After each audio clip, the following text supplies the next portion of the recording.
Hello everyone, আসসালামু আলাইকুম। কেমন আছেন সবাই? নিশ্চয়ই সবাই খুব ভালো আছেন। আলহামদুলিল্লাহ, আমিও ভালো আছি। কিন্তু ভালো থাকার দিন আর বেশিক্ষণ নাই, কারণ কালকে সকাল থেকে কিন্তু বাচ্চাদের ঈদের ছুটি শেষ এবং স্কুল খুলে গেছে। আর স্কুল খোলা মানে হচ্ছে মায়েদের এক্সট্রা একটা ঝামেলা, দৌড়াদৌড়ি। কয়দিন তো ফজরের নামাজের পরে একটু ঘুমিয়ে রেস্ট নিতে পেরেছি, কিন্তু কাল থেকে আর ফজরের নামাজের পরে ঘুমানো হবে না, একদম কন্টিনিউ চলেই যাবে সারাদিনের যাত্রা। যাই হোক, এই তো সাফওয়ানের টেবিলটা গুছিয়ে নিচ্ছিলাম। ভীষণ এলোমেলো করে রেখেছে টেবিলটা, আর যা পায় সব কিছু এনে এখানে রাখে।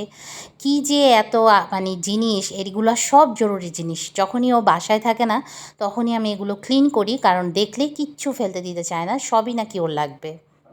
ওদিকে চুলায় বসিয়ে দিয়ে এসেছি ভাত আর ডাল হতে হতে আমি এদিক দিয়ে ঘরটা গুছিয়ে ফেলছিলাম। ঘর গুছাতে গুছাতে হঠাৎ মনে হলো যে কাল থেকে স্কুল খোলা, পড়ার টেবিলটা একটু সুন্দর করে গুছিয়ে নেই। এই কয়েকদিনে একদম যা না তাই, যা পায় সব কিছু এনে এখানে রাখে। দেখতেই পাচ্ছেন কত কিছু, পিন থেকে শুরু করে মানে যা যা দিয়ে ও খেলে সব কিছু এনে এখানে একদম ভুর করে রেখেছে। অথচ খাতা, বই, পেন্সিল, রাবার এগুলো কোনো কিছুই কিন্তু এখানে নাই। মানে এমন একটা অবস্থা, না বাচ্চাদের কথা আর কী বলবো। আর আমার মেয়ে তো আছেই দুষ্টের শিরোমণি, সে তো মানে সব কিছু এলোমেলো করার নামে একদম খুবই এক্সপার্ট। দেখতেই পাচ্ছেন টেবিলের কী অবস্থা, মানে টেবিলের ড্রয়ার খুলে তো রীতিমতো আমার মাথা ব্যথা উঠে গেছে। অপ্রয়োজনীয় যত জিনিস আছে, ভাঙা চূড়া, কোথা থেকে এগুলো মানে নিয়ে আসে ও আল্লাহই জানে, কোথা থেকে বের করে খুঁজে খুঁজে সেটাও আমি জানি না। যত ফেলে দেওয়া জিনিসগুলোই কিন্তু ও এখানে এসে সব কিছু জড়ো করেছে। এদিকে আমাকে কাজ করতে দেখে আরেকজন এসে পড়েছে আমাকে কাজে সাহায্য করার জন্য।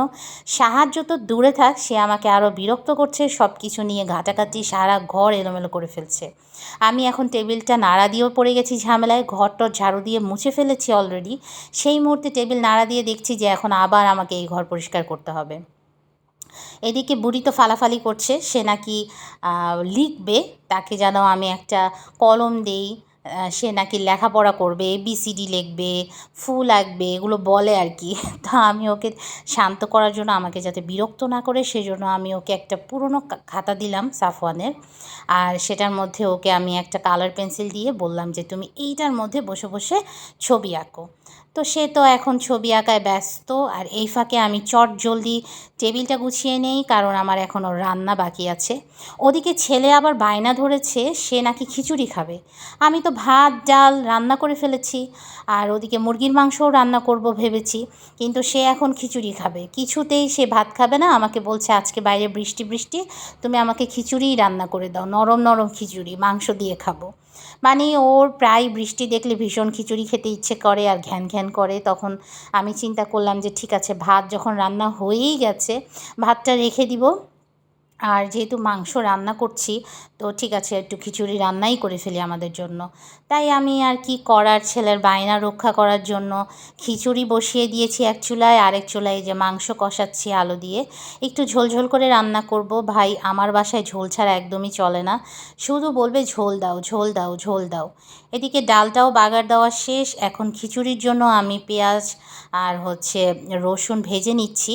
আজকে আমি শুকনা মরিচ দিচ্ছি না, যেহেতু সাফওয়ান খাবে, আর চিন্তা করেছি বাবুকেও আজকে খেতে দেব।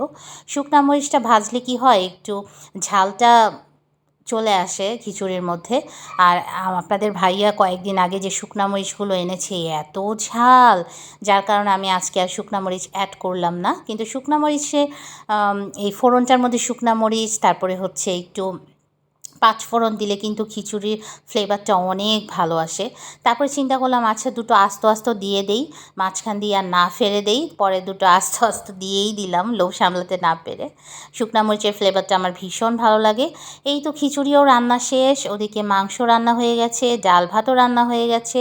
তো আজকে এই ছিল আমাদের সিম্পল দুপুরের খাওয়া দাওয়া। সবাই ভালো থাকবেন এবং অনেক অনেক দোয়া করবেন আমাদের জন্য। আসসালামু আলাইকুম ওয়া রাহমাতুল্লাহ।